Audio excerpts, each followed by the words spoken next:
Hey there YouTube, Ruckman with Crew3 back for another weekly deck tech. As we wind down the last few weeks before Kaldheim, I thought I would take a look at a deck that people will most likely have forgotten about, but has plenty of support in Pioneer. Maze's End! So let's take a peek and see if we can solve the Implicit Maze and become the next Guildpact. 4 copies of Arboreal raise your start of our creatures. This 0-3 Reacher for 1 help hold off a swath of aggressive creatures currently running around Pioneer, but more importantly ramps us even closer to victory by putting a land from our hand into play. Next we have 4 copies of Elvish Rejuvenator.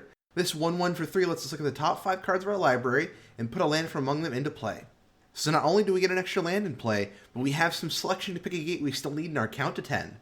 Our next creature, and don't hate me for this, are 3 copies of Uro.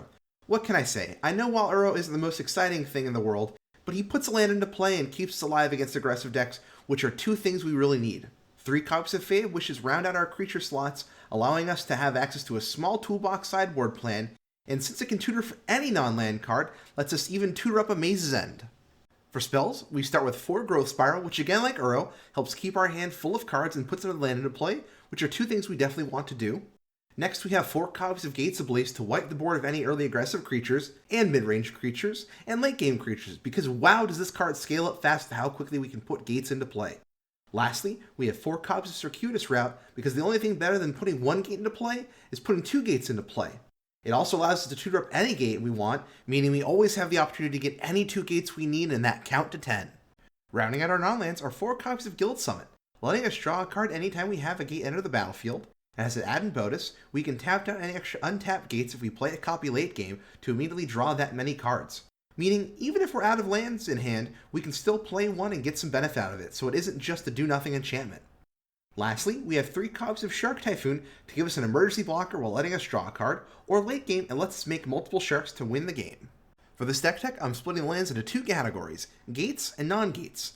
Starting with non-gates, we have 2 copies of the eponymous Maze's End. Like the other gates, it enters tapped, but for 3 mana we can return to our hand, then search our library for any gate and put it onto the battlefield, so that's pretty cool.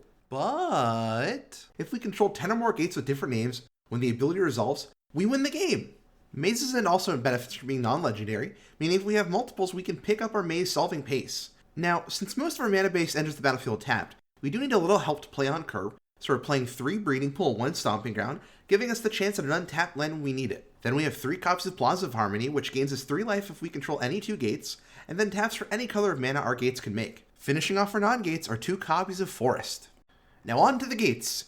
We're playing 2 of Simic, Gruul, Izzet, Selesnya, Azorius, and Golgari guild gates. Simic, Gruul, and Izzet are our main colors, so we want 2 of those. Then Selesnya, Azorius, and Golgari tap for either green or blue, which are 2 most important colors, while providing either white or black for some key sideboard cards. For one-off gates, we're playing Dimir, Rakdos, Orzhov, and Boros, mostly because they're the weakest color combo guilds for either our deck or sideboard. All of these lands combined bring our count to 27, with 16 gates and 11 non-gates. For our sideboard, we have 4 copies of Mystical Dispute to board in against control decks, and 2 Archway Angels for aggressive matchups. Now in the Wish portion of the board, we have a copy of Maze's End so we can tutor up a copy of our Wincon, a copy of Crackling Perimeter for an alt Wincon, 2 copies of Supreme Verdict for additional Wraths, as well as Shadow's Verdict to wipe the board and graveyard of opposing Uros, Damping Sphere for the Lotus matchups, Crucible of Worlds for anyone who dares play land destruction, Tormod's Crypt for oops all spells, and Ugin the Spirit Dragon as a last catch-all Wincon. When I set off trying out this deck, I honestly wasn't expecting much, but it operates on an angle not many players are prepared for to immediately deal with, which puts us at a slight advantage. So if you're looking for an off-the-beaten-path combo control deck with tons of card advantage, I can't recommend it enough. As always, this has been Ruckman with Crew3. Be sure to like, favorite, subscribe, and hit that bell icon to keep up with our weekly deck techs. For more Pioneer content, you can find Crew3 A Pioneer Podcast on all major podcasting platforms, or you can join us over on twitch.tv/Crew3MTG, where I stream several nights a week. If you'd like to see your name added to this wonderful list at the end of all of our videos, head on over to patreon.com/Crew3MTG to support the podcast and this channel. Talk to y'all next week. Bye!